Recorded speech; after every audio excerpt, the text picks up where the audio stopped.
À 2 heures du matin, ma sœur a secrètement pris ma carte de crédit pendant que je dormais. Au matin, 15 000 $ avaient disparu, dépensés pour un voyage en classe à faire au Japon et des cadeaux coûteux avec notre cousine. Une semaine plus tard, elle est revenue, et mon père a dit, « Arrête de faire semblant, elle ne toucherait jamais à ton argent. » J'ai simplement souri. Hazel Williams, 32 ans, pensait avoir enfin réussi.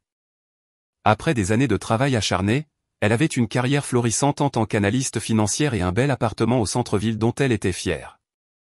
Sa sœur cadette, Brooke, toujours la préférée des parents, malgré ses antécédents de comportement irresponsable, savait à quel point la vie de Hazel était devenue confortable.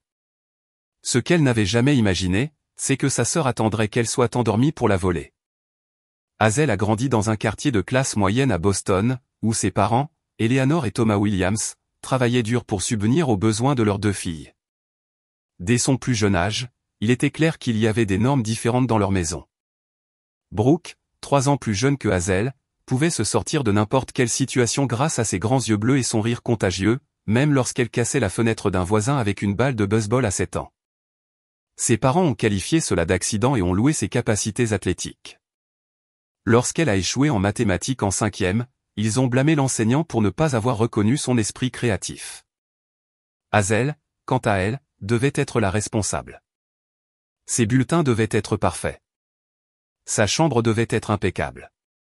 Toute erreur était accueillie avec déception plutôt qu'avec la compréhension que Brooke recevait.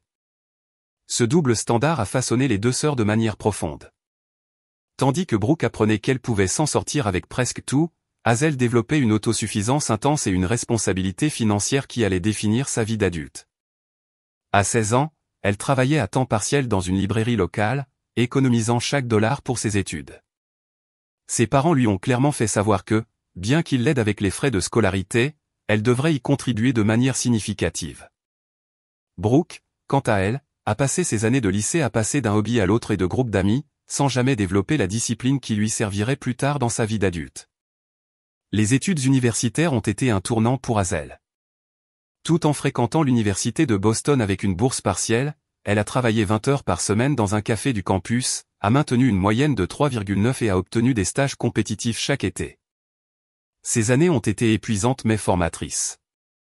Elle a appris à fonctionner avec peu de sommeil, à budgétiser méticuleusement, et à ne jamais attendre que quelqu'un d'autre résolve ses problèmes. Après l'obtention de son diplôme, elle a été confrontée à la dure réalité du marché du travail lors d'un ralentissement économique.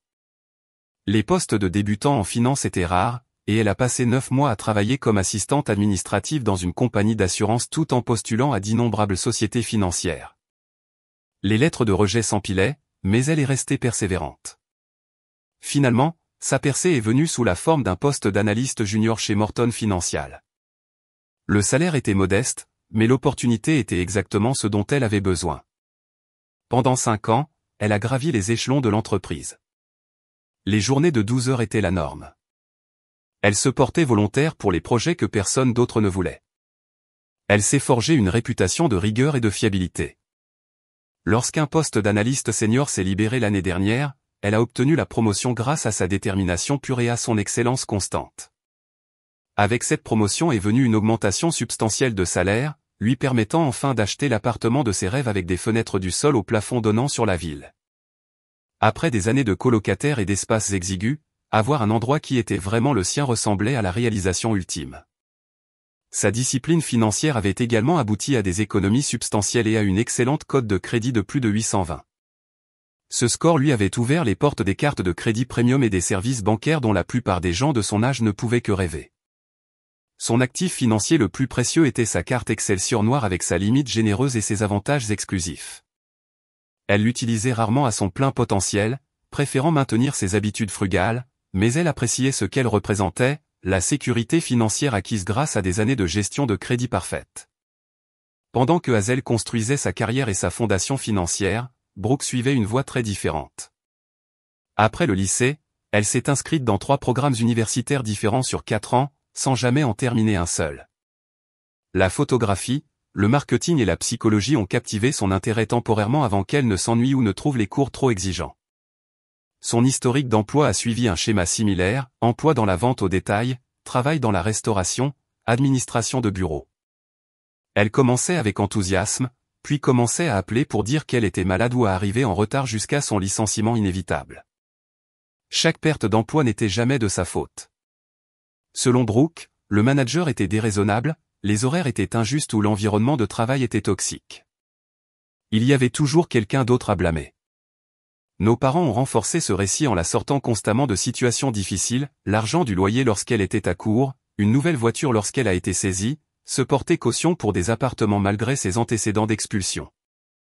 Ils appelaient cela la soutenir pendant qu'elle trouvait sa voie. Hazel appelait cela permettre l'irresponsabilité.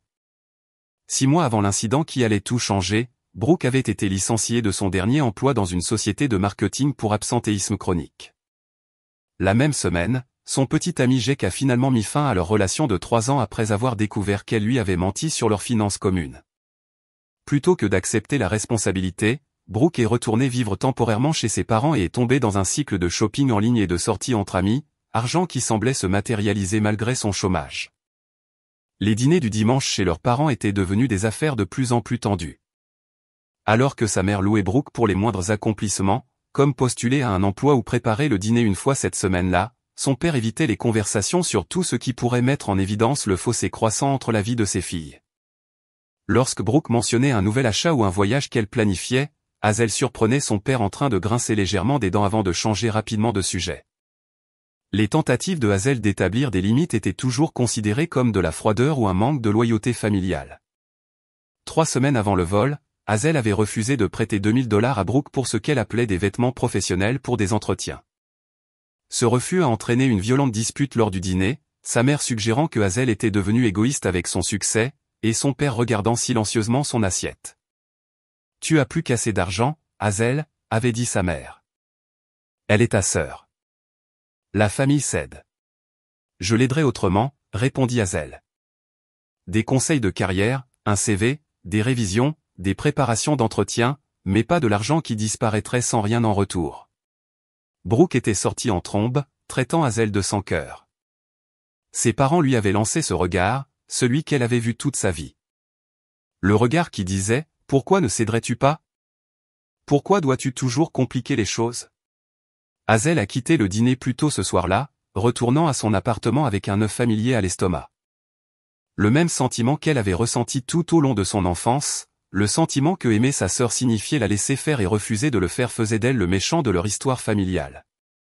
Ce qu'elle ne réalisait pas alors, c'est que son refus de prêter cet argent avait mis en mouvement un plan dans l'esprit de sa sœur.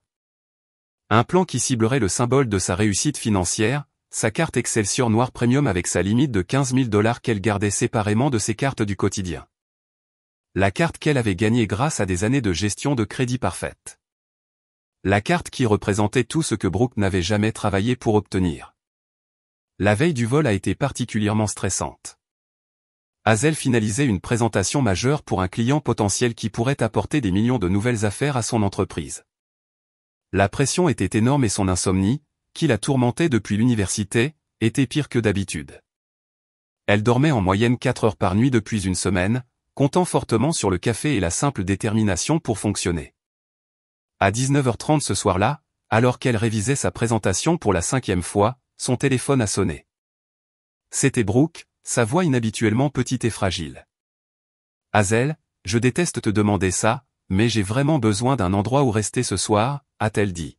« Tiffany et moi avons eu une énorme dispute, et je ne peux pas rentrer à l'appartement pour l'instant. » Tiffany était la plus nouvelle colocataire de Brooke, une fille qu'elle avait rencontrée par des amis communs à peine 2 mois plus tôt.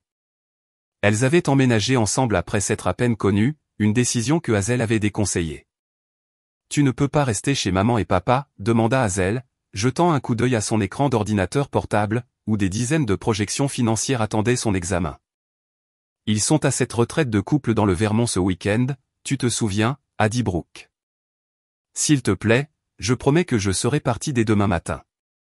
J'ai juste besoin d'une nuit. » Hazel a hésité, sachant qu'elle avait besoin d'une bonne nuit de sommeil avant sa présentation de 9 heures. Mais l'alternative était que sa sœur passe potentiellement la nuit dans sa voiture ou appelle des amis qui n'avaient peut-être pas ses meilleurs intérêts à cœur. « Bien, dit-elle finalement. Je vais t'envoyer l'adresse. Utilise l'interphone quand tu arriveras. » Elle lui a envoyé son adresse, bien qu'elle soit sûre qu'elle la connaissait déjà depuis la fête de pendaison de crémaillère qu'elle avait organisée 3 mois plus tôt. Malgré son meilleur jugement, elle a commencé à ranger la salle de bain d'amis et à sortir des couvertures supplémentaires du placard pour le canapé. Son appartement avait 2 chambres, mais la seconde était aménagée en bureau à domicile, totalement inadaptée aux invités de passage. Brooke est arrivée 45 minutes plus tard avec un sac de nuit suspectement grand pour quelqu'un qui prévoyait de rester une seule nuit. Ses yeux étaient légèrement rouges, mais Hazel ne pouvait pas dire si elle avait pleuré ou si c'était des allergies, comme elle l'a prétendu. Elle l'a serré dans ses bras à la porte, la remerciant abondamment d'être venue à son secours. Elles ont mangé un dîner simple de pâtes que Hazel avait rapidement préparé, tandis que Brooke partageait des détails fragmentés sur sa dispute avec Tiffany. Quelque chose à propos des courses partagées et des vêtements empruntés qui ne correspondaient pas tout à fait à la sortie dramatique qu'elle avait décrite.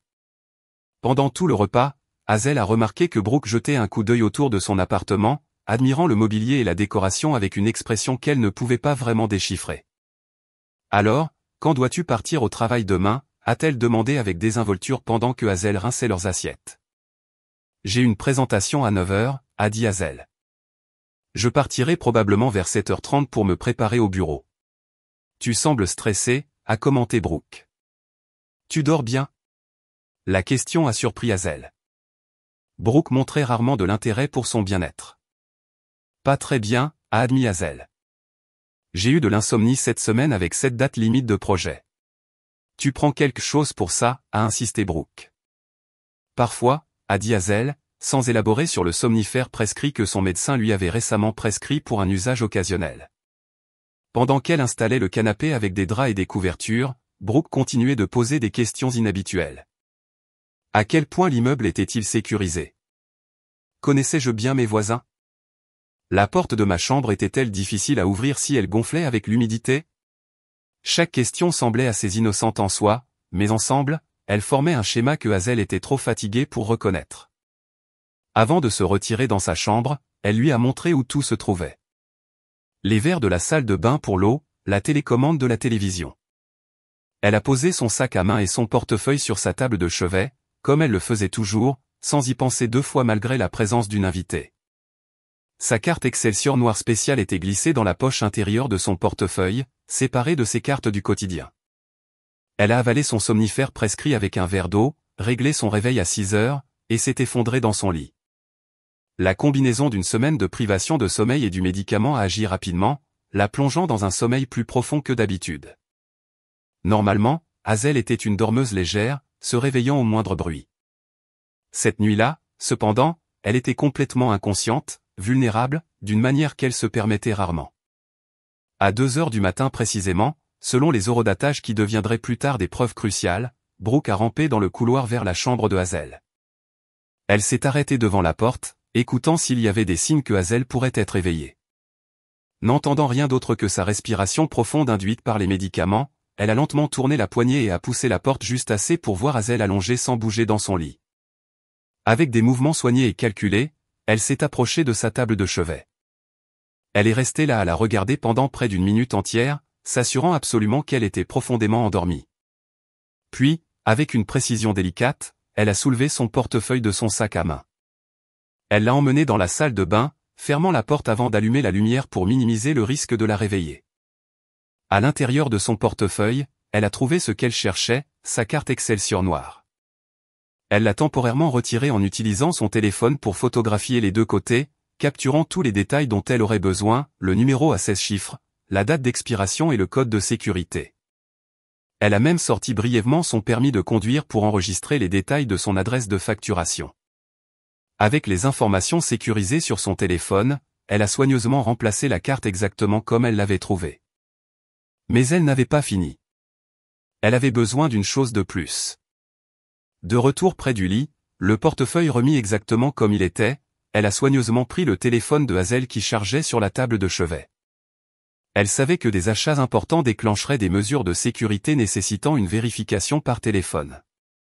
Avec une aisance habituelle, elle a utilisé le visage endormi de Hazel pour déverrouiller le téléphone par reconnaissance faciale, puis a rapidement désactivé les notifications qui pourraient l'alerter de tout achat. Elle a transféré les SMS de vérification à son propre numéro avant de supprimer les preuves de transfert et de remettre le téléphone à sa position de chargement. Alors qu'elle achevait cette dernière étape, Hazel a légèrement remué, se retournant dans son sommeil. Brooke s'est figé, le cœur battant, jusqu'à ce que Hazel se rendorme. Avec un dernier regard pour s'assurer que tout semblait intact, elle s'est glissée hors de la chambre et est retournée dans le salon.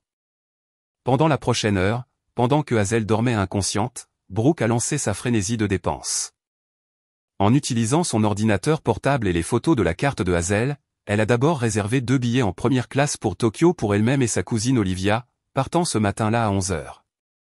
Les billets seuls coûtaient $6 000. Ensuite, une réservation au prestigieux parc Hyatt Tokyo pour cette nuit pour un total de $3 500. Elle a continué avec des achats en ligne dans des marques japonaises de luxe, précommandant des articles à collecter à leur arrivée, ajoutant $5 500 supplémentaires. À 3h30 du matin, Brooke avait chargé exactement $15 000 sur la carte de Hazel, la limite de crédit disponible. Elle avait chronométré parfaitement chaque chose, effectuant les achats au milieu de la nuit quand Hazel serait le moins susceptible de voir des alertes et planifiant un départ qui la sortirait du pays avant qu'elle ne puisse réagir pleinement. À l'approche de l'aube, Brooke a fait sa valise et a rédigé un petit mot sur un bout de papier du bloc-notes de cuisine de Hazel. Urgence chez Tiffany. J'ai dû partir. Merci de m'avoir laissé dormir. Je t'aime, Xobe. Elle l'a posé sur la table basse où Hazel le trouverait facilement, puis est sortie silencieusement de l'appartement à 5h15, 45 minutes avant que l'alarme ne soit réglée. Elle avait déjà organisé un covoiturage pour venir la chercher et l'emmener directement à l'aéroport où Olivia l'attendrait avec leurs bagages déjà préparés pour l'aventure que Brooke lui avait promise quelques jours plus tôt. Sa sœur avait commis un crime parfait, du moins c'est ce qu'elle pensait. Hazel s'est réveillée en sursaut, non pas à cause de son réveil, mais à cause du bourdonnement persistant de son téléphone à 6h23. Les yeux brouillés, elle a vu plusieurs messages textes inonder son écran. Le premier lui a fait tomber l'estomac. Alerte carte Excelsior, achat approuvé pour $600 chez International Airways. Les messages suivants étaient tout aussi alarmants.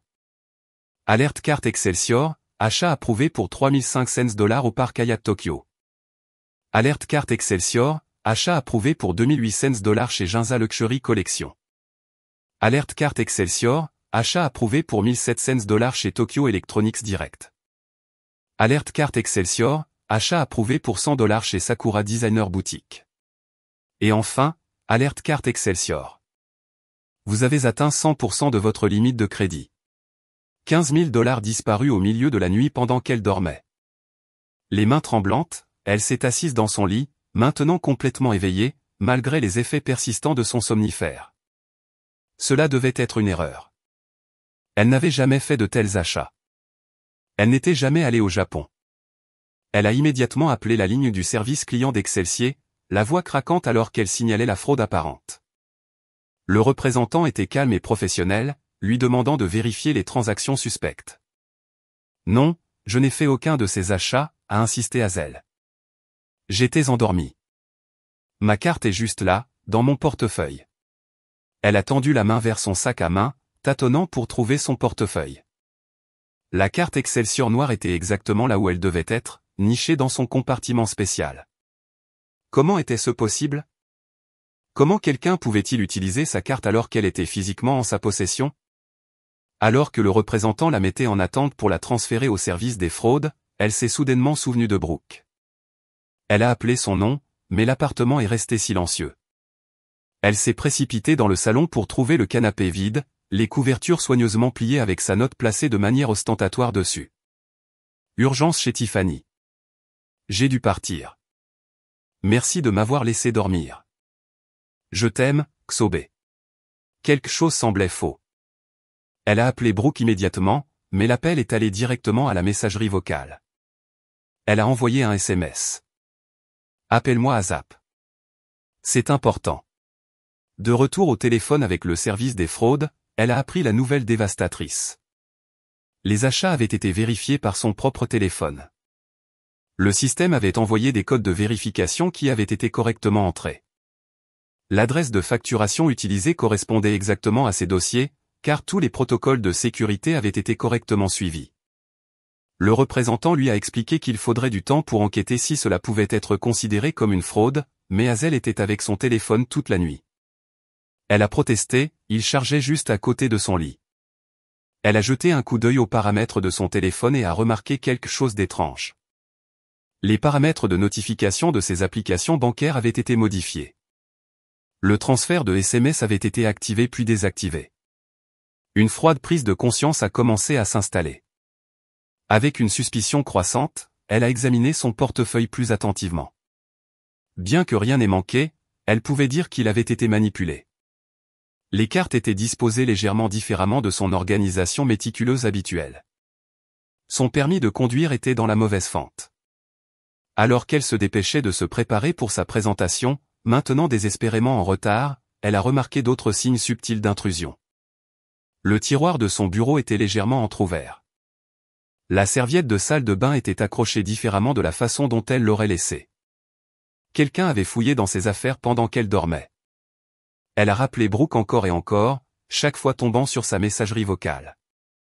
Elle a essayé Tiffany, sa colocataire, qui semblait confuse lorsqu'elle a mentionné leur dispute. Dispute ? Quelle dispute, a-t-elle demandé. Brooke m'a dit qu'elle restait chez tes parents cette semaine parce qu'ils avaient besoin d'aide pour un projet de maison. Le mensonge a confirmé sa suspicion croissante. Les doigts tremblants, elle a ouvert Instagram sur son téléphone. Le premier post dans son fil d'actualité lui a glacé le sang. C'était Brooke postant un selfie depuis ce qui était clairement un terminal d'aéroport. La légende disait « Voyage surprise avec ma cousine préférée ». Elle était taguée avec Olivia, leur cousine de 23 ans, qui avait toujours été le partenaire de Brooke dans les aventures impulsives. L'horodatage montrait qu'il avait été posté seulement 30 minutes plus tôt. Elles étaient déjà à l'aéroport, sur le point de quitter le pays avec les $15 000 de Hazel. Paniquée, elle a appelé ses parents. Malgré leur matinale, sa mère a répondu à la 3e sonnerie, la voix ensommeillée. « Maman, je pense que Brooke a volé mes informations de carte de crédit », a-t-elle déclamé sans préambule. Elle a chargé $15 000 et est sur le point d'embarquer pour un vol vers Tokyo avec Olivia. Il y a eu une pause avant que sa mère ne réponde, sa voix instantanément défensive. « Hazel, de quoi parles-tu ? Brooke ne ferait jamais une chose pareille. »« Maman, j'ai des preuves, » a insisté Hazel, sa voix montant. « Elle est restée chez moi hier soir et maintenant il y a des frais sur ma carte pour des vols vers Tokyo. » Elle poste littéralement sur Instagram qu'elle est à l'aéroport avec Olivia. « Il doit y avoir un malentendu », a dit fermement sa mère. Peut-être qu'elle a utilisé sa propre carte et que la banque a fait une erreur. Tu sais comment ces institutions financières mélangent les choses parfois. Hazel pouvait entendre son père demander en arrière-plan ce qui se passait. Sa mère a couvert le téléphone partiellement, mais Hazel pouvait toujours l'entendre expliquer son accusation sur un ton qui suggérait qu'elle était hystérique. Lorsque son père a pris la parole, sa voix portait cette note familière de déception. « Hazel, c'est une accusation grave », a-t-il dit gravement. Brooke a ses problèmes, mais elle ne volerait jamais sa famille. Peut-être devrais-tu vérifier tes faits avant de lancer des allégations comme celle-ci. Papa, je regarde littéralement $15 000 de frais sur ma carte et un post Instagram de Brooke et Olivia à l'aéroport se dirigeant vers Tokyo, a dit Hazel, luttant pour garder sa voix stable. De quelles autres preuves ai-je besoin? Peut-être que tu lui as donné la permission et que tu l'as oublié, a-t-il suggéré. Ou peut-être que tu as mentionné tes détails de carte devant elle à un moment donné. Tu as travaillé très dur dernièrement. Peut-être que tu ne réfléchis pas clairement. Hazel a senti un œuf familier se former dans son estomac. Le même nœud qu'elle avait ressenti d'innombrables fois tout au long de son enfance lorsque sa perception de la réalité entrait en conflit avec le refus de sa famille de tenir Brooke pour responsable. Pendant un bref moment désorientant, elle s'est même demandé si elle pouvait avoir tort. Avait-elle autorisé ses achats dans un état de privation de sommeil? Avait-elle donné la permission à Brooke? Elle ne s'en souvenait pas. Mais elle a chassé le doute. Les preuves étaient claires. Le timing était précis. C'était du vol, tout simplement. Elle a terminé l'appel avec ses parents, promettant de les tenir au courant dès qu'elle en saurait plus. Mais leur rejet l'avait ébranlée alors qu'elle se précipitait pour se préparer au travail, maintenant définitivement en retard pour sa présentation cruciale. Elle a ressenti les symptômes physiques de l'anxiété l'envahir. Sa poitrine se serrait. Ses mains ne s'arrêtaient pas de trembler. Une sueur froide perlait sur son front. Pour la première fois de sa vie professionnelle, elle s'est déclarée malade pour une réunion importante. Elle ne pouvait tout simplement pas fonctionner. La violation financière, combinée à la défense instantanée de Brooke par sa famille, l'avait laissé chambouler. Alors qu'elle était assise au bord de son lit, téléphone à la main, regardant les mises à jour Instagram de sa sœur et de sa cousine passant la sécurité de l'aéroport avec des cartes d'embarquement en première classe. Elle a ressenti un profond sentiment de trahison qui allait bien au-delà de l'argent volé. Il ne s'agissait pas seulement de 15 000 $. Il s'agissait d'une vie entière de normes et d'attentes différentes. Il s'agissait d'un système familial qui avait toujours protégé Brooke à ses dépens. Il s'agissait de la prise de conscience que, peu importe les preuves qu'elle présentait, sa famille choisirait toujours de croire la version de la réalité de Brooke plutôt que la sienne. Dans ce moment de clarté, quelque chose a changé en elle. Si sa famille n'allait pas l'aider à obtenir justice, elle devrait le faire elle-même. S'il ne voulait pas la croire, elle rassemblerait des preuves si convaincantes qu'il n'aurait d'autre choix que d'affronter la vérité. Avec une nouvelle détermination, elle a pris son téléphone et a passé un autre appel, pas à sa famille, mais à la police. Le poste de police local était plus occupé qu'elle ne s'y attendait un matin de semaine. Elle s'est assise sur une chaise en plastique dur, serrant un dossier contenant ses relevés de cartes de crédit, des captures d'écran des posts Instagram de Brooke, et la note qu'elle avait laissée dans son appartement. Après près d'1 heure d'attente, elle a finalement été appelée pour parler à l'agent Garcia, une femme d'âge moyen aux yeux fatigués et au comportement pragmatique. « Cela arrive plus souvent que vous ne le pensez », a-t-elle dit après que Hazel ait expliqué la situation. Les cas de fraude familiale sont en fait assez courants. Elle a pris sa déclaration méthodiquement, posant des questions clarifiantes sur le calendrier et sur la manière dont Brooke aurait pu accéder à ces informations de carte. Quand Hazel a mentionné que sa famille rejetait déjà ces affirmations sans preuve, l'agent Garcia a hoché la tête avec connaissance. Malheureusement, c'est aussi courant, a-t-elle dit. Les familles se serrent souvent les coudes, même lorsque les preuves sont claires. Il est difficile pour les gens d'accepter que quelqu'un qu'ils aiment puisse commettre un crime, surtout contre un autre membre de la famille. Elle a expliqué que, puisque la carte était toujours en possession de Hazel et que les informations avaient été utilisées plutôt que la carte physique, cela serait classé comme usurpation d'identité plutôt que vol de carte de crédit. Elle l'a également averti que les poursuites seraient compliquées par la relation familiale.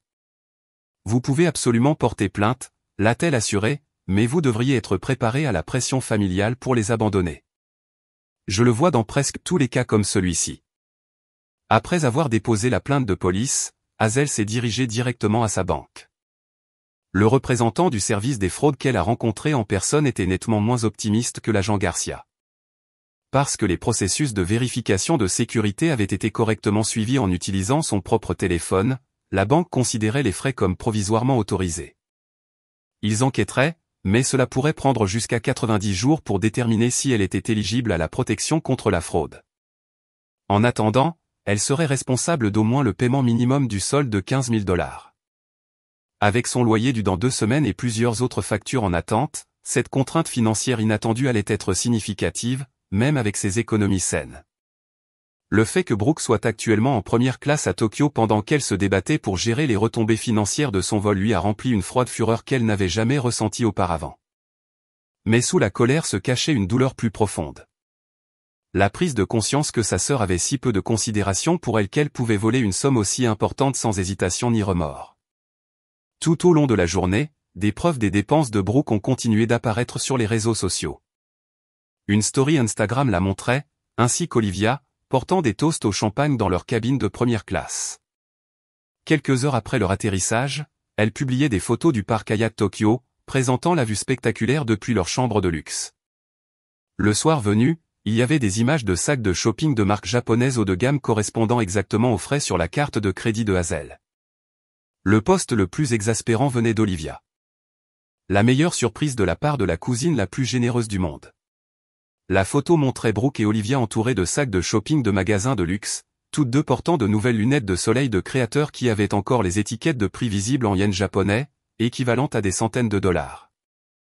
Hazel a sauvegardé chaque post, chaque story, chaque élément de preuve numérique reliant Brooke et Olivia aux achats frauduleux. Elle construisait un dossier que personne, même pas ses parents complaisants, ne pourrait nier. En parlant de ses parents, ils ont appelé ce soir-là, leur ton marquant une nette différence par rapport à leur conversation du matin. Ils avaient parlé avec Brooke, qui leur avait apparemment offert une explication alternative pour son voyage soudain. Elle dit qu'elle a gagné les billets dans un concours en ligne, a dit sa mère, la voix pleine d'espoir. Et que les parents d'Olivia leur ont donné de l'argent de poche comme cadeau de remise des diplômes. Hazel n'a pas pu retenir un rire amer. Maman, tu crois sincèrement ça? Quand Brooke a-t-elle jamais gagné quelque chose, encore moins des billets en première classe pour le Japon valant des milliers de dollars? C'est plus crédible qu'elle ne vole ta carte de crédit, a rétorqué son père. Tu devrais laisser tomber ça, Hazel. Tu vas abîmer ta relation avec ta sœur pour ce qui pourrait être une erreur bancaire. Une erreur bancaire, a répété Hazel, incrédule. Papa, elle a littéralement posté des photos d'elle-même en train d'acheter les articles exacts qui ont été chargés sur ma carte. Comment peux-tu encore la défendre? Nous ne défendons personne, a dit sa mère, bien que son ton contredise ses paroles. Nous disons juste que tu devrais attendre que Brooke rentre à la maison pour en discuter calmement au lieu de faire des accusations et d'impliquer la police. Quand Hazel leur a dit qu'elle avait déjà déposé une plainte de police, la conversation s'est rapidement détériorée. Son père l'a accusé d'essayer de ruiner la vie de Brooke pour un malentendu.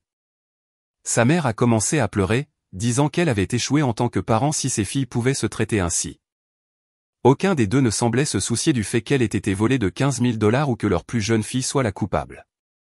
Après avoir terminé l'appel, Hazel a reçu une salve de messages textes de membres de la famille élargie. La nouvelle s'était répandue rapidement. La tante Suzanne a suggéré qu'elle était jalouse de l'esprit libre et de l'aventure de Brooke. L'oncle Robert s'est demandé si elle n'avait pas donné la permission en étant fatiguée et en l'oubliant. La cousine Taylor s'est demandé si tout cela n'était pas une réaction excessive à Brooke empruntant sa carte pour une urgence. Seul l'oncle William, le frère de son père et le pragmatique financier de la famille, l'a contacté avec une réelle préoccupation. « As-tu parlé à un avocat ?» a-t-il texté. « C'est sérieux et tu devrais te protéger quelles que soient les opinions de la famille. » Son message était le seul à reconnaître la réalité de ce qui s'était passé, et Hazel a ressenti une montée de gratitude au milieu de son isolement croissant. Le poids psychologique de la situation a commencé à se manifester physiquement. Son insomnie déjà problématique s'est aggravée au point qu'elle n'arrivait à dormir que 2 ou 3 heures par nuit. Elle s'est retrouvée à remettre en question sa propre valeur lorsque sa famille a si facilement ignoré son expérience. Des souvenirs d'enfance ont refait surface, l'époque où Brooke avait cassé son projet de foire scientifique et où ses parents lui avaient dit d'être compréhensive parce qu'elle était plus jeune. Noël où elle avait ouvert les cadeaux de Hazel parce qu'elle ne pouvait pas attendre son tour et avait été félicitée pour son enthousiasme. Les innombrables fois où ses transgressions étaient minimisées tandis que ses réalisations étaient attendues. Son amie Stéphanie est devenue sa bouée de sauvetage pendant cette période. Elle venait la voir après le travail la plupart des soirs, apportant le dîner et une oreille attentive. Contrairement à sa famille, elle n'a jamais remis en question la réalité de ce qui s'était passé. Bien sûr qu'elle a pris ta carte, a dit fermement Stéphanie. Les preuves sont littéralement sur son Instagram. Ta famille est dans le déni parce que faire face à la vérité signifierait admettre qu'ils ont échoué quelque part en cours de route. La perspective claire de Stéphanie a aidé Hazel à garder sa propre santé mentale alors que le gaslighting de sa famille s'intensifiait. Avec ses encouragements, elle a continué à rassembler méthodiquement des preuves. Elle a documenté le calendrier des événements, obtenu des copies des relevés de transactions et compilé des captures d'écran de tous les posts sur les réseaux sociaux reliant Brooke et Olivia au fonds volé. Elle a également contacté son ami de faculté de droit, Derek, qui était spécialisé dans les crimes financiers. Il a examiné ses preuves et a confirmé ce qu'elle suspectait déjà. Elle avait un dossier solide pour des poursuites pénales contre sa sœur. « Mais es-tu prête pour ce que cela signifie pour ta famille ?» a-t-il demandé doucement. Une fois que tu t'engages dans cette voie, les relations changent définitivement. Certaines ne se rétablissent jamais. Hazel a réfléchi longtemps à sa question. Était-elle prête à fracturer potentiellement sa famille sans réparation? La justice pour ce vol valait-elle la possibilité d'un éloignement permanent de ses parents? Avait-elle en elle le courage d'envoyer sa propre sœur au tribunal ou même en prison? La réponse lui est venue en regardant une autre story Instagram de Brooke et Olivia savourant un dîner sushi coûteux, riant sans souci. Ce qui lui a fait le plus mal, ce n'est pas l'argent, bien que celui-ci soit important. C'était le manque total de remords. L'absence absolue de considération pour la façon dont ses actions l'avaient affecté. La confiance effrontée qu'une fois de plus il n'y aurait pas de conséquences à son comportement. Il ne s'agissait pas seulement de 15 000 $. Il s'agissait de rompre un schéma de longue date d'encouragement et de déni. Il s'agissait d'établir enfin que ses limites avaient de l'importance, que sa sécurité financière n'était pas une ressource que Brooke pouvait piller chaque fois qu'elle voulait quelque chose qu'elle n'avait pas gagné. Hazel a passé la semaine à se préparer à leur retour. Selon les informations de vol qu'elle avait trouvées dans ses transactions par carte de crédit, Brooke et Olivia devaient revenir à Boston le dimanche suivant. Elle savait que ses parents les accueilleraient à bras ouverts, probablement avec une célébration plutôt qu'une confrontation. Elle n'avait aucun doute que Brooke avait inventé une histoire élaborée pour expliquer leurs vacances de luxe, une histoire à laquelle ses parents étaient tout trop disposés à croire. Mais cette fois, ce serait différent. Cette fois, elle avait des preuves que personne ne pourrait nier. Cette fois, elle était prête à briser le cycle, quel qu'en soit le coût pour leur dynamique familiale. Alors que le dimanche approchait, elle s'est préparée à la confrontation à venir. La scène était prête pour une confrontation familiale comme aucune autre qu'il n'ait jamais vécue auparavant. Le dimanche est arrivé avec un sentiment de tension inévitable. Elle avait appris, par des messages textes familiaux l'excluant délibérément, que ses parents organisaient un dîner de bienvenue pour Brooke et Olivia. L'exclusion était révélatrice, ils savaient qu'une confrontation allait avoir lieu et tentaient de contrôler le récit en l'excluant. Elle s'est habillée soigneusement ce soir-là, choisissant une robe noire professionnelle et des bijoux discrets. Ce n'était pas une visite sociale. C'était une confrontation. Elle a rangé son dossier de preuves dans son portefeuille en cuir et a conduit sur la route familière vers sa maison d'enfance, le cœur battant à chaque kilomètre. Alors qu'elle se gara dans l'allée, elle remarqua plusieurs voitures déjà garées, des membres de la famille réunis pour entendre parler de l'aventure excitante à Tokyo. Parfait. Un public rendrait plus difficile pour ses parents de rejeter les preuves qu'elle était sur le point de présenter. Elle a sonné plutôt que d'utiliser sa clé, se positionnant comme une invitée plutôt que comme un membre de la famille. Sa mère a répondu, son sourire faiblissant en la voyant. « Hazel, nous ne t'attendions pas », a-t-elle dit, son ton indiquant clairement que ce n'était pas un oubli. « Je ne voudrais pas manquer le retour de Brooke », a répondu Hazel calmement, la dépassant dans le hall. La salle à manger était remplie de familles, tante Suzanne et son mari, oncle Robert et sa femme, ses grands-parents et plusieurs cousins, y compris les parents d'Olivia. Au centre de l'attention se trouvait Brooke, animée et rayonnante, distribuant de petits cadeaux du Japon. Olivia était assise à côté d'elle, ajoutant occasionnellement des détails au récit dramatique de Brooke sur leurs aventures. Tout le monde s'est tu lorsqu'Hazel est entrée. Brooke s'est figée en plein milieu d'une phrase, un éventail japonais serré dans sa main. Pendant une fraction de seconde, une peur authentique a traversé son visage avant qu'elle ne se recompose en un sourire éclatant. « Hazel », s'est-elle exclamée avec un enthousiasme forcé. « Je ne savais pas que tu venais. Regarde ce que je t'ai apporté. » Elle a tendu la main vers un petit paquet sur la table, mais Hazel est restée debout dans l'embrasure de la porte, le portefeuille serré dans sa main. « Comment était Tokyo » a demandé Hazel, sa voix stable malgré l'adrénaline qui la parcourait. 15 000 $ de luxe ont dû être une sacrée expérience. La température de la pièce a semblé chuter de plusieurs degrés. Son père s'est levé de sa chaise à la tête de la table.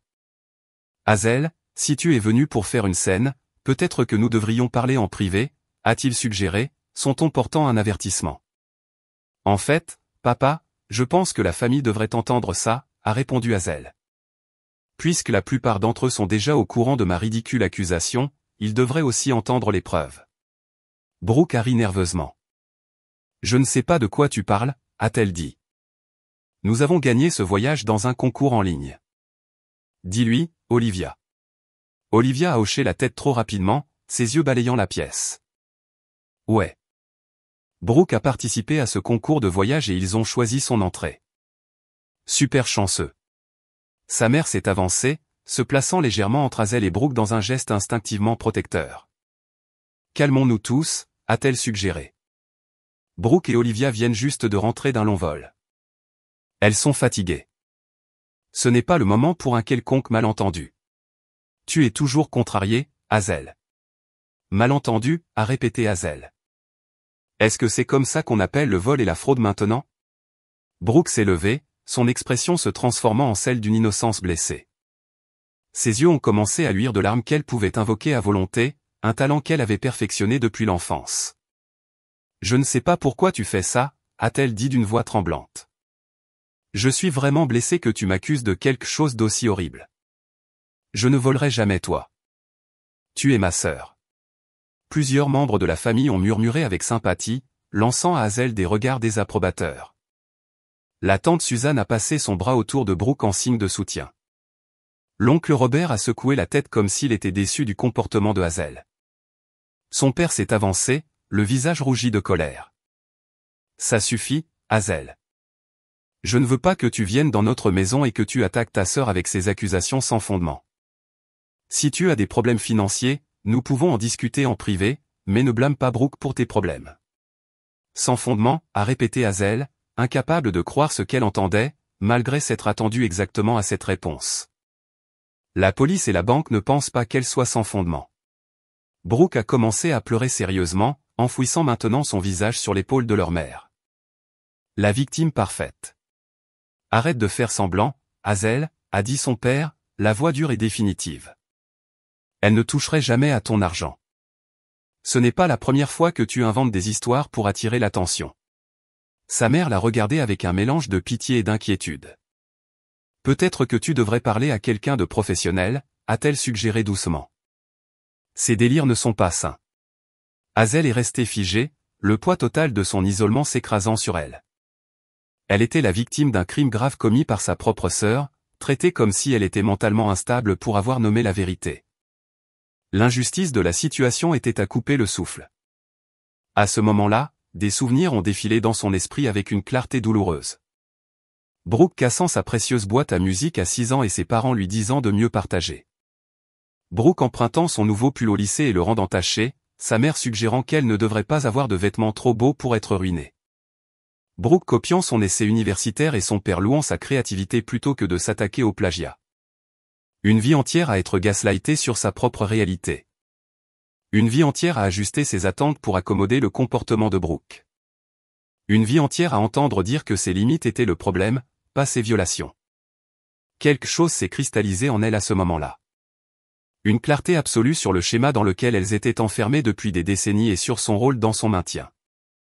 En continuant à douter d'elle-même, en cherchant la validation auprès de personnes déterminées à nier la réalité, elle avait été complice de sa propre diminution. Plus jamais. Elle a ressenti un étrange calme s'installer en elle, remplaçant l'anxiété et la colère qui l'avaient animée pendant la semaine passée.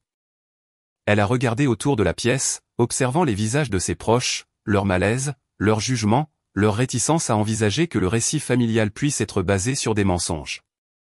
Rien de tout cela ne pouvait plus la toucher. Elle a souri.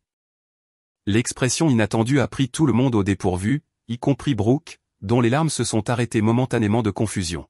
« Tu as raison, papa », a-t-elle dit doucement. Brooke ne toucherait jamais à mon argent. Son père a semblé soulagé de sa capitulation apparente, se retournant déjà vers sa place à table. Parce que la carte qu'elle a utilisée, a poursuivi Hazel en ouvrant son portefeuille et en retirant le premier document, n'était pas réellement ma carte Excelsior principale. Tous les yeux sont revenus sur elle, la confusion étant évidente sur tous les visages. C'était ma carte de secours, a-t-elle expliqué, sa voix prenant de la force. Celle que je garde spécifiquement pour surveiller les fraudes potentielles. Celle avec des fonctions de sécurité spéciales que j'avais installées après avoir remarqué de petites charges inexpliquées sur mon compte il y a 3 mois, après que Brooke soit venu à ma fête de pendaison de crémaillère. Le silence dans la salle à manger était absolu. Même Brooke avait arrêté sa performance, son visage taché de larmes figé dans un regard d'alarme croissante.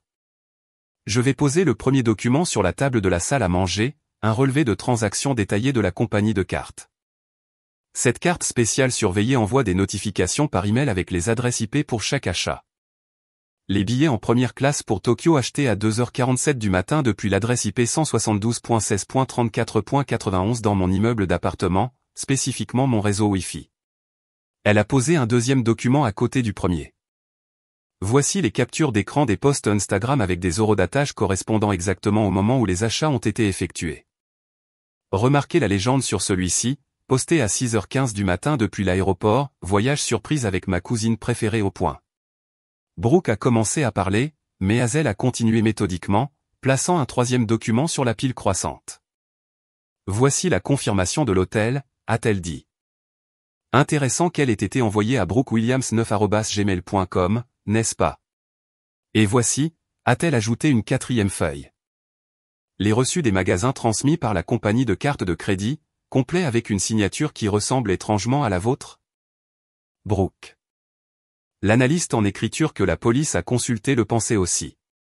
Le visage de son père avait perdu sa couleur. Sa mère agrippait le dossier d'une chaise pour se soutenir. Autour de la table, les proches se sont décalés mal à l'aise, le récit qu'ils avaient accepté commençant à s'effriter sous le poids des preuves. Mais elle n'avait pas fini. Elle a gardé la preuve la plus accablante pour la fin. De son portefeuille, elle a sorti une petite clé USB et l'a soulevée.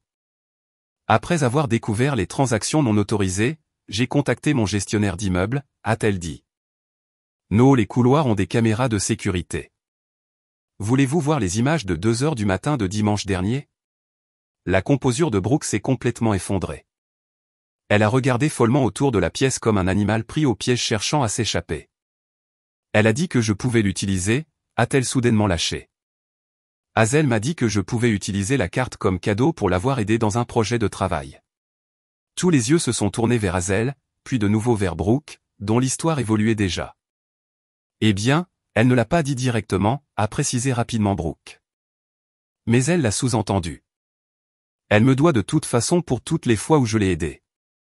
Olivia, qui était restée silencieuse tout au long de la présentation de Hazel, a soudainement pris la parole, sa voix petite et effrayée. Tu m'as dit qu'elle t'avait donné la permission de l'utiliser comme cadeau d'anniversaire, a-t-elle dit à Brooke. Tu as dit que cela avait déjà été arrangé entre vous deux. Brooke a lancé un regard venimeux à Olivia. Tais-toi, a-t-elle sifflé. Mais Olivia, peut-être en voyant la direction que prenaient les choses, a continué. Tu m'as réveillé à 4 heures du matin en disant que nous devions faire nos valises pour Tokyo parce que ta sœur t'avait surprise avec des billets. Je n'avais aucune idée qu'ils étaient volés. Le mot volé est resté en suspens dans l'air, impossible à ignorer ou à réinterpréter. Sa mère s'est affaissée sur une chaise, la main sur la bouche. Son père se tenait rigide, sa vision du monde s'effondrant visiblement alors qu'il traitait les preuves devant lui. Tu es allé dans sa chambre pendant qu'elle dormait, a-t-il demandé à Brooke, sa voix creuse d'incrédulité. Brooke, reconnaissant que ses dénégations étaient futiles, a changé de tactique avec l'adaptabilité qui l'avait servi tout au long de sa vie.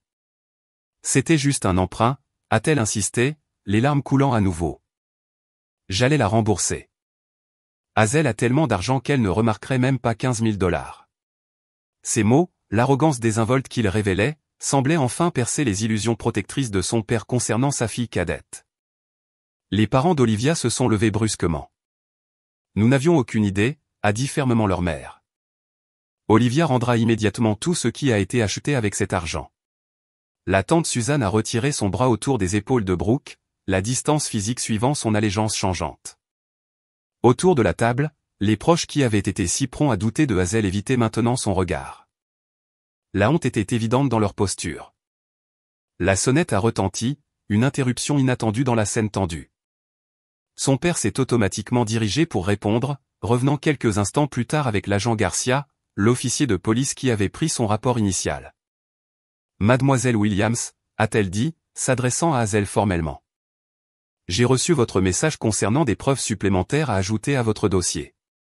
La présence des forces de l'ordre rendait la situation indéniablement réelle.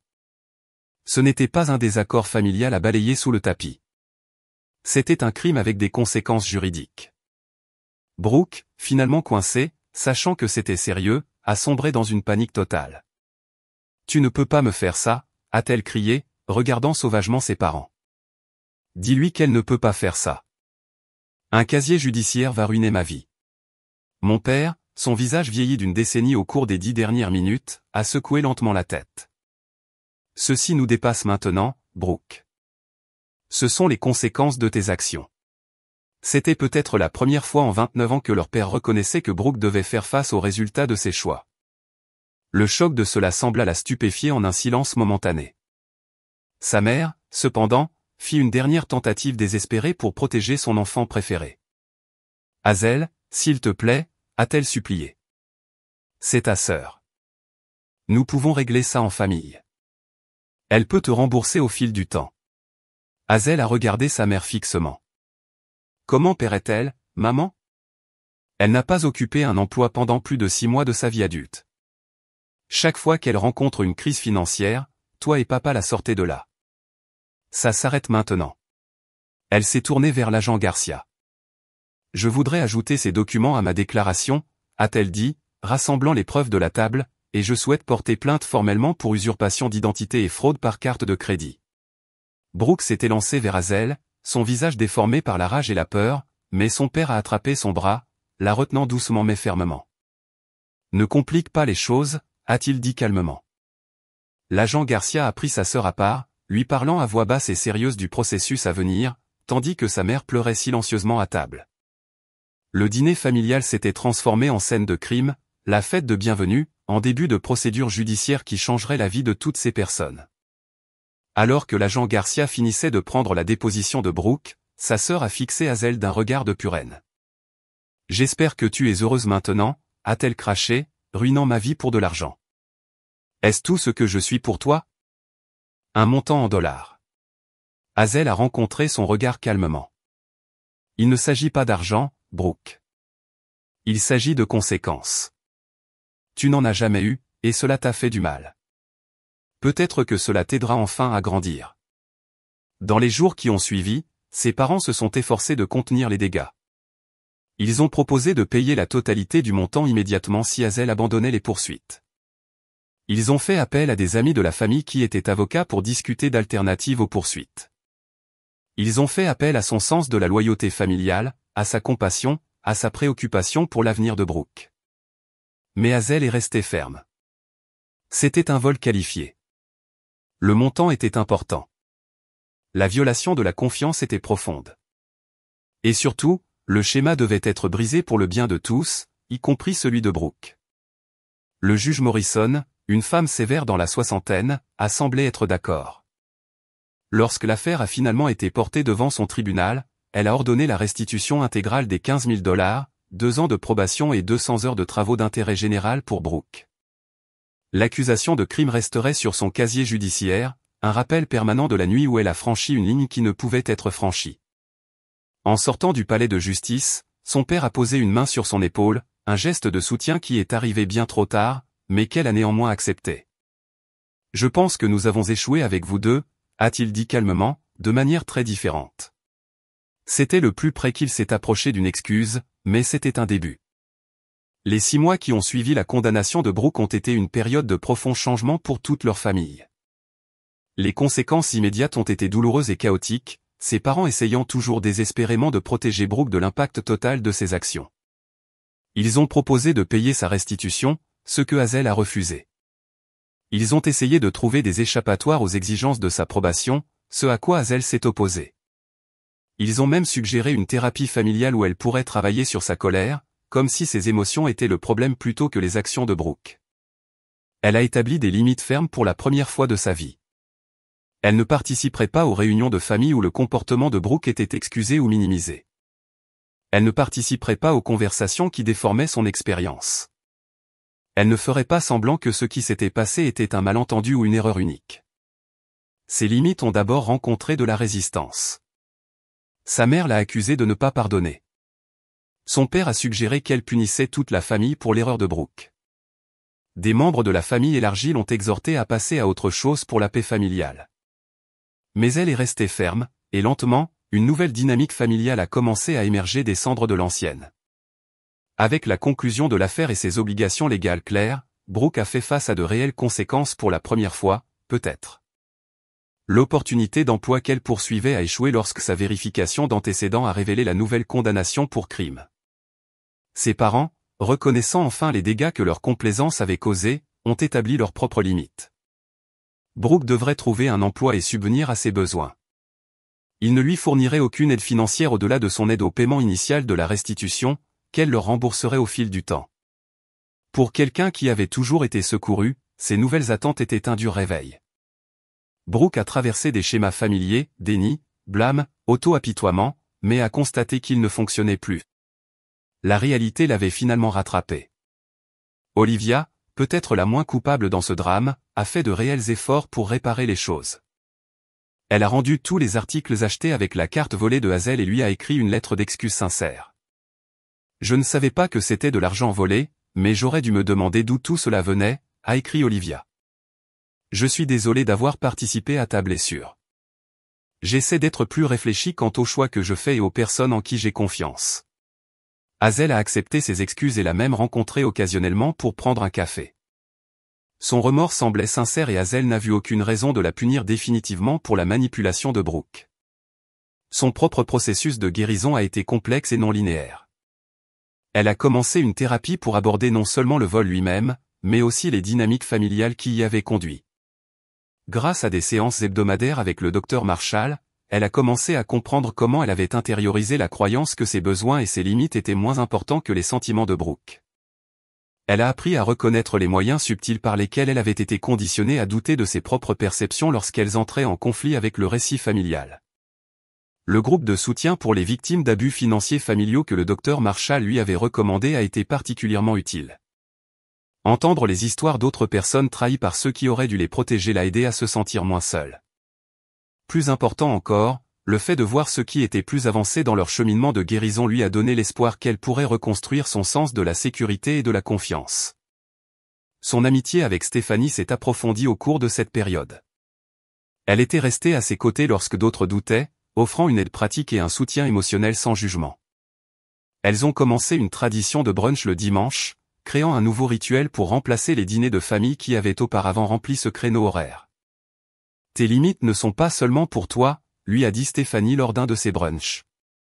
Ce sont en fait un cadeau pour Brooke aussi, même si elle ne peut pas le voir encore. Le véritable amour signifie parfois laisser les gens affronter les conséquences naturelles de leurs actions. Professionnellement, Hazel a canalisé son expérience dans un nouveau domaine. Après avoir obtenu un remboursement complet de sa compagnie de cartes de crédit, elle a développé une présentation sur la littératie financière pour le programme de sensibilisation communautaire de son entreprise, avec un accent particulier sur la protection contre l'usurpation d'identité, en particulier de la part des membres de la famille. Un problème étonnamment courant. 6 mois après l'affaire judiciaire, leur famille s'est réunie pour Thanksgiving. L'invitation était venue directement de son père avec un ajout inhabituel. Brooke a quelque chose qu'elle veut dire à tout le monde et surtout à toi. Hazel est arrivée chez ses parents avec un optimisme prudent. L'atmosphère était nettement différente des réunions de famille du passé. Il y avait une qualité hésitante dans la conversation, comme si tout le monde trouvait prudemment son chemin dans cette nouvelle réalité, où les vérités inconfortables étaient reconnues plutôt qu'enterrées. Brooke semblait également différente. Les vêtements flashy et les cheveux parfaitement coiffés avaient été remplacés par une apparence plus simple et plus pratique. Elle avait trouvé du travail comme assistante administrative dans une petite société de comptabilité, un poste bien en deçà de ses capacités, mais l'une des rares options disponibles avec son casier judiciaire. L'expérience humiliante semblait avoir initié un changement authentique. Après le dîner, elle a demandé l'attention de tout le monde, les mains visiblement tremblantes alors qu'elle parlait. « Je veux remercier tout le monde d'être là », a-t-elle commencé. « Mais surtout, je veux m'excuser auprès de vous tous pour l'embarras et la douleur que j'ai causé à notre famille, et surtout à Hazel. » Elle s'est tournée pour la regarder directement, ses yeux rencontrant ceux de Hazel sans la manipulation ou l'apitoiement sur soi qui avait été sa marque de fabrique. « Ce que j'ai fait était inexcusable, a-t-elle dit. Je t'ai volé. J'ai violé ta confiance. J'ai fait passer mes désirs avant ton droit fondamental à la sécurité. Et quand j'ai été confronté, j'ai menti et j'ai essayé de te faire passer pour une folle pour avoir dit la vérité. Je suis profondément honteuse, et je ne m'attends pas au pardon, mais je veux que tu saches que je travaille à devenir quelqu'un qui ne ferait jamais de telles choses. » La sincérité dans sa voix était quelque chose qu'elle avait rarement entendu de la part de sa sœur. Ce n'était pas la performance du remords qu'elle avait perfectionné au fil des années de transgression mineure. C'était une responsabilité authentique. « Je ne dirais pas que ce moment a instantanément guéri notre relation, » a dit Hazel. La confiance une fois brisée se reconstruit lentement, voire pas du tout, mais c'était un début, une petite pierre dans la fondation de toute nouvelle relation qui pourrait être possible entre nous. Ses parents apprenaient et grandissaient également. Sa mère avait commencé à assister à des réunions d'Al-Anon, reconnaissant que son comportement de complaisance présentait des schémas similaires à ceux des familles dignes avec la dépendance. Son père était devenu plus réfléchi, reconnaissant parfois les façons dont sa parentalité avait contribué à leur dynamique difficile. La fête n'était pas parfaite. Il y avait encore des moments de tension, de vieilles habitudes qui menaçaient de se réaffirmer. Mais sous la maladresse se trouvait quelque chose de nouveau, l'honnêteté. Il se voyait enfin clairement, sans le filtre déformant du déni et de la préférence qui avait défini leur famille pendant des décennies. Alors qu'elle rentrait chez elle ce soir-là, Hazel a réfléchi au curieux voyage qui avait commencé par un vol de 15 000 $. La perte financière avait été importante, mais la transformation qu'elle avait catalysée valait bien plus. Elle avait trouvé sa voie, établi ses limites, et appris qu'elle pouvait survivre à l'approbation de ceux dont l'amour avait toujours semblé conditionnel. Parfois, les choses les plus précieuses que nous gagnons proviennent des pertes que nous n'avons jamais voulu éprouver. Parfois, le plus beau cadeau que nous puissions nous faire est le courage de dire « c'est ma réalité. C'est ma vérité. C'est ma valeur. Et je ne laisserai personne me dire le contraire. » Avez-vous déjà dû tenir tête à votre famille alors que personne d'autre ne vous croyait? Comment avez-vous trouvé la force de tenir bon? Partagez votre histoire dans les commentaires ci-dessous. Et si cela vous a touché, veuillez aimer, vous abonner et partager avec quelqu'un qui pourrait avoir besoin d'entendre que ses limites comptent aussi. Merci d'avoir écouté mon histoire. Et rappelez-vous, parfois les limites les plus difficiles à fixer sont avec les personnes qui auraient dû protéger les vôtres en premier lieu.